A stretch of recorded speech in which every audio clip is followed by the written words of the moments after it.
మిత్రులందరికీ నమస్కారం.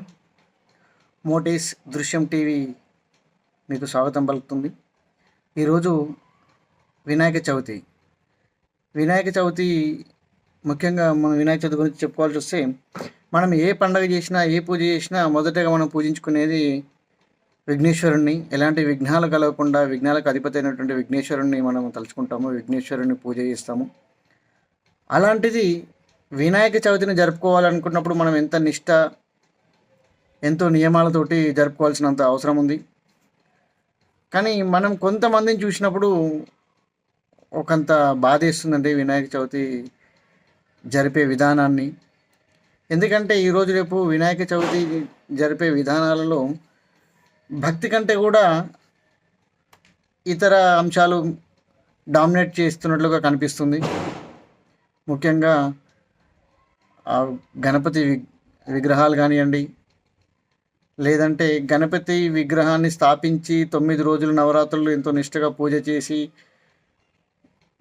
గణపతిని నిమజ్జనం చేసేంత వరకు కూడా కొంతమంది, అంటే అందరినీ అనట్లేను, క్షమించండి, కొంతమంది ఆ మెంబర్స్ ఎవరైతే ఉన్నారో వాళ్ళు పాటించే విధానాలు కానివ్వండి, ఇవి కొంచెం బాధిస్తుంది. మన హిందుత్వం పైన కానివ్వండి,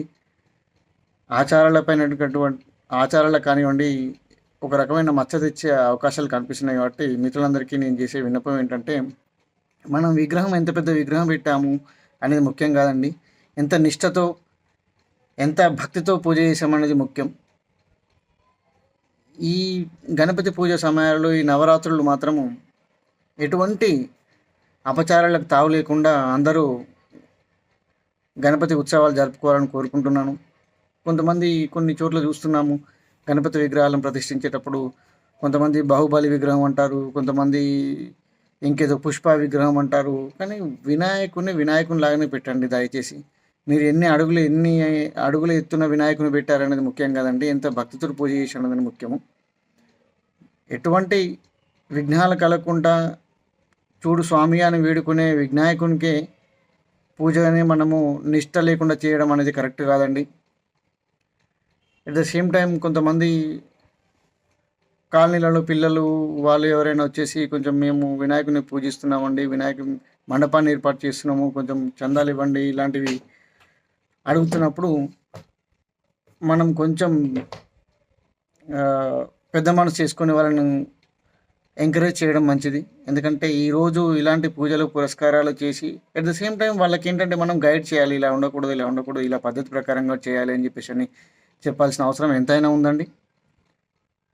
అట్లా వాళ్ళ పెద్దవాళ్ళు, ఆ కాలనీల పెద్దవాళ్ళు, ఆ ఇంట్లో పెద్దవాళ్ళు వాళ్ళని ఒక రకమైన గైడెన్స్ ఇచ్చి వాళ్ళని ఎలాంటి ఆటంకాలు కలగకుండా 9 రోజుల పూజ చేయించే అవసరం ఎంతైనా ఉంది. ఇంకా కొన్ని చూసుకున్నట్లయితే కొంతమంది వినాయక నిమజ్జనం కంప్లీట్ అయ్యేంత వరకు కూడా నిష్ఠతోటే ఉండాలండి.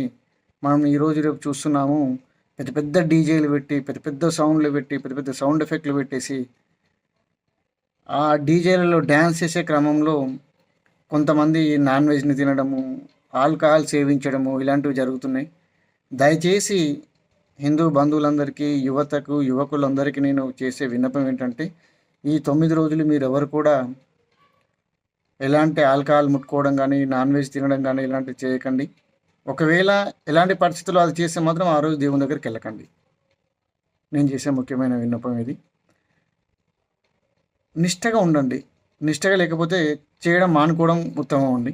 కానీ పూజకు కలంకలం తెచ్చే విధంగా మనం ఏ రోజు కూడా మన ప్రవర్తన ఉండకూడదని కోరుకుంటున్నాను. ఎందుకంటే ఇతరులు ఎంతసేపు ఎప్పుడు హిందుత్వం పైన వేలెత్తి చూపుదామా అని చెప్పేసి చూసే వాళ్ళందరూ కూడా ఇది ఒక అవకాశంగా